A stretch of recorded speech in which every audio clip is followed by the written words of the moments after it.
Hello and welcome to Projector, and on this episode, Jojo Moyes' bestseller Me Before You comes to the screen, starring Emilia Clarke and Sam Claflin. Lou Clarke, played by Emilia Clarke, accepts a job to work as a carer for quadriplegic man Will Traynor, played by Sam Claflin, who was paralysed 2 years ago after he was struck by a motorcycle. Will, who has become bitter and reclusive, is initially a very ill-tempered charge, but gradually over time begins to warm up to Lou's eccentric personality, and the two begin to have a close relationship. When Lou discovers that Will plans to commit suicide, she uses her love to plan a way of showing him that life is in fact worth living. Me Before You is based off the best-selling novel by Jojo Moyes, which was first published in 2012. She's since gone on to write a sequel, which was published last year, and she adapts her own book for the screen.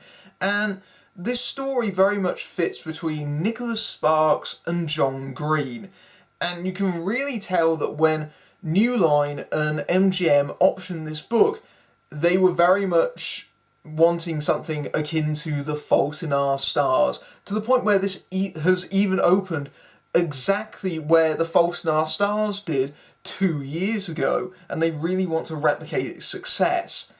Now, I have substantial reservations about this movie and its core themes, but if I start talking about those, I'm not going to be able to stop. I need to put that aside for a minute, and I'm going to start off by talking about everything else in this movie first. The movie's mostly notable for starring Emilia Clarke from Game of Thrones in a very different role from how we normally see her portrayed as, even in film, because her last appearance was in Terminator Genesis, and she normally plays these strong female characters that are also leaders.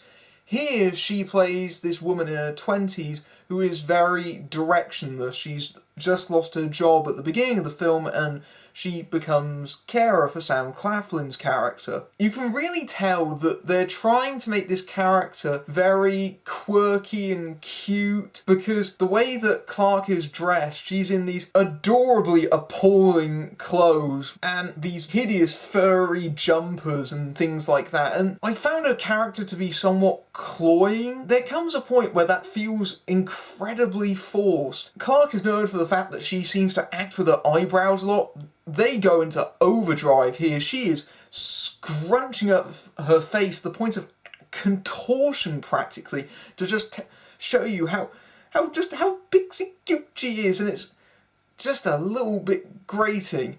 It doesn't help that the way the character is written, she comes across as naive to a fault.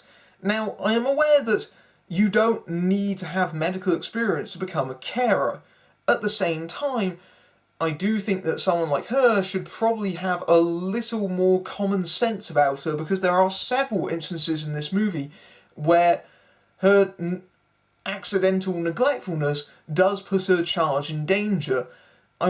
You would think that she would have the sense, for example, to realise that leaving a paralysed man in bed all day with the duvet on is probably not a wise idea, given that he can't actually take the duvet off himself.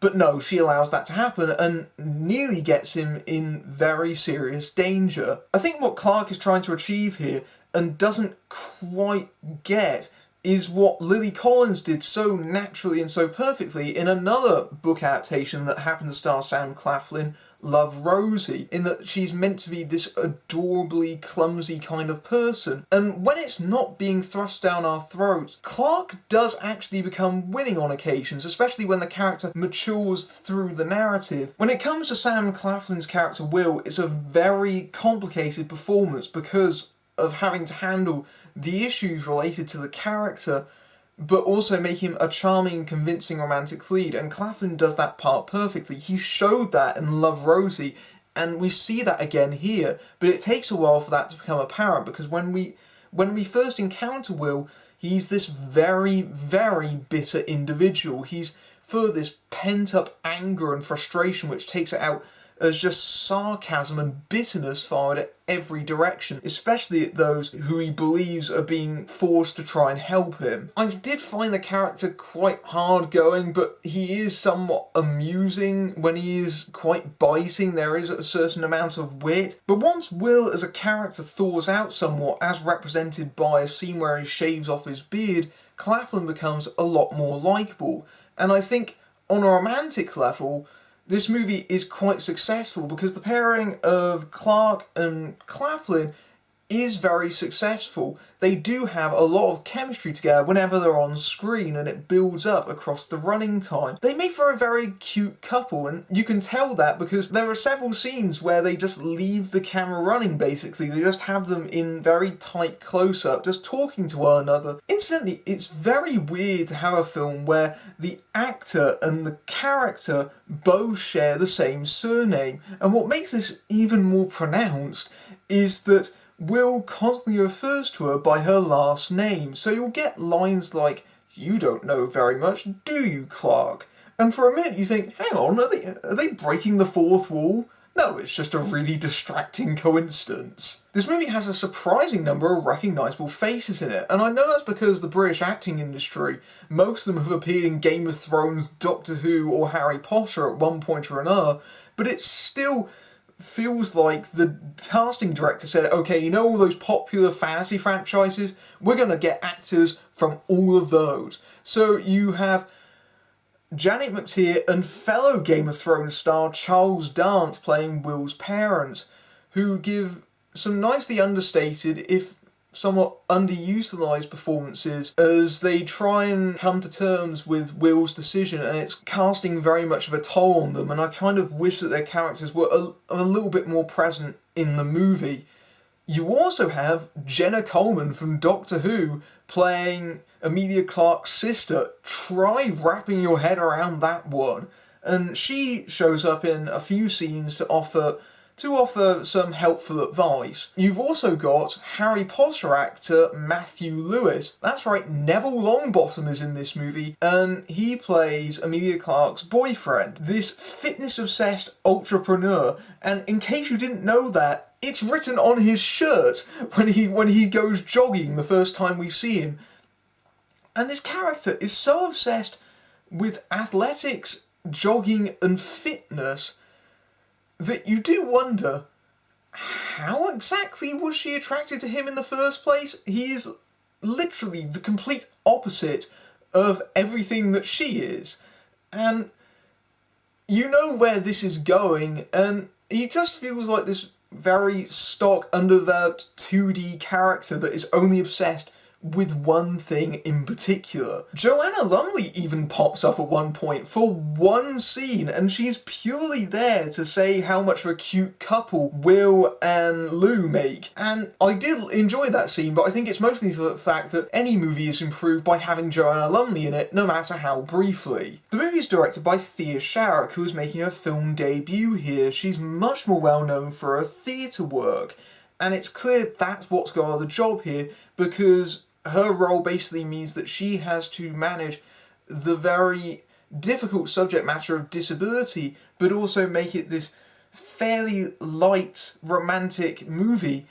And the way that she goes about that is that this film is very funny, actually. It does have a lot of scenes that are quite humorous, and I think that's partly due to the way that the movie is handled, but also the chemistry between the two actors. A lot of it is Will's sardonic comments towards Lou, and I do think there is a certain amount of charm to the way that she directs the movie. There is a lot of reliance on aerial shots of beautiful, idyllic countryside scenes. That does give the movie a certain quaint charm about it. I think she directs the movie with a lot of sensitivity in regards to its subject, but this is where I'm probably going to have to talk about the elephant in the room. Full disclosure, in order to talk about this movie properly, I'm going to have to give away some plot points that you might not necessarily want to know about going in,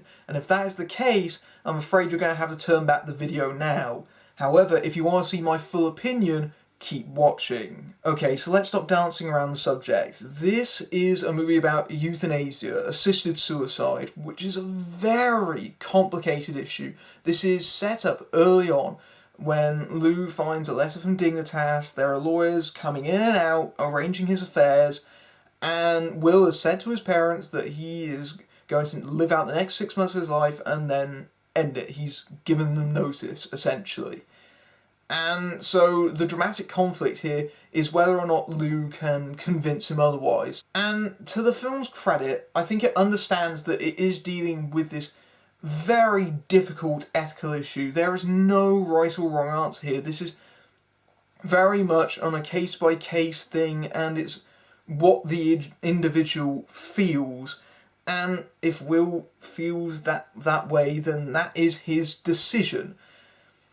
However, I do feel that this subject matter is not suited to a film like this, especially because a lot of things about Me Before You are very fluffy and cute, and I know that this subject matter gives it some weight. This is such murky, complicated waters that they are travelling through. This movie has some real problems with how it portrays this, and I think the biggest one, for me personally, is that there is an insinuation here, intentionally or not, that being dead is a preferable option to being disabled, which is a profoundly offensive thing to put out there. I think where the problem lies is the film tries to normalise Will, and I can understand why they've done this, because they want us to see him as a person, not a disability. On the other hand, the way the movie is structured and the way it's written, you don't get a sense of why Will feels the way he does, because he seems like a normal person who just happens to be in a wheelchair. Apart from a scene that makes clear that he has battles with pneumonia, far too much of that side is off screen. For example, Lou is hired as a carer, but her job is not really to do that. She's more of an emotional caretaker to try and lift his spirits. The actual day-to-day caring is handled by his nurse, and all of that is off screen pretty much.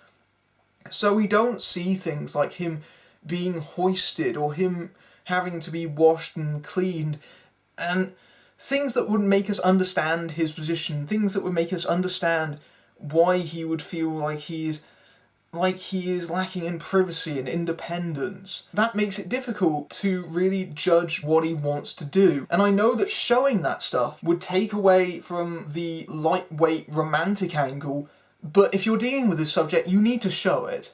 You really do. Because otherwise, it feels like you're demeaning the subject matter. When you think about it, Will is, despite his disability, is still in an incredibly privileged position. He is incredibly wealthy. His family owns a castle. They have built an entire annex so that he can navigate around in his motorized wheelchair. He still has full mental capacity. He is completely aware of where he is. He has movement in his fingers, limited mobility in his fingers, that allows him to move around in that wheelchair. He has a lot of opportunities still if he wanted to take on that life, and it feels a lot of the time like Will is stubbornly refusing to accept his condition. What really gets me though is that this is a movie that's ostensibly encouraging a message of living life to the fullest. Live boldly. That is what Will is trying to teach Lou, to go beyond her boundaries and do things she didn't think possible. And it promotes that for its able-bodied character, but not for its disabled one. It seems to present Will as having no options. And I think that's why it's stoking up so much controversy. And I get that the filmmakers really want to encourage this debate, and I think it's right to engage this debate, but it doesn't do so in the best way. It goes about it in such a wrong-headed, very uncomfortable kind of way that it's going to make for some very awkward post-film discussion. Me Before You does have a certain amount of charm about it, with the nicely lensed country photography, the supporting cast full of familiar faces of sci-fi and fantasy to its two leads. Emilia Clarke might be overdoing her share of the quirky, and Sam Claflin's better when the character drops the self-pity, but together they do have some genuine adorableness and chemistry that makes their romance convincing. The film itself, on the other hand, is a much more uneven mix, trading both sweetness and sentimentality, and it's hard to avoid the fact the movie deals with a very touchy subject that, while it should be commended for sincerely trying to have that discussion and not shying away from it, is likely to divide people on a complex ethical level. I personally feel that this theme is too heavy to be used as the material for a film such as this, although fans of the book will likely be satisfied by the adaptation. Coming up soon, Warcraft is the latest video game to be adapted for the screen, Kelsey Grammer is breaking the bank, and Ewan McGregor stars in John le Carre's Our Kind of Traitor. But until then, I'm Matthew Buck, fading out.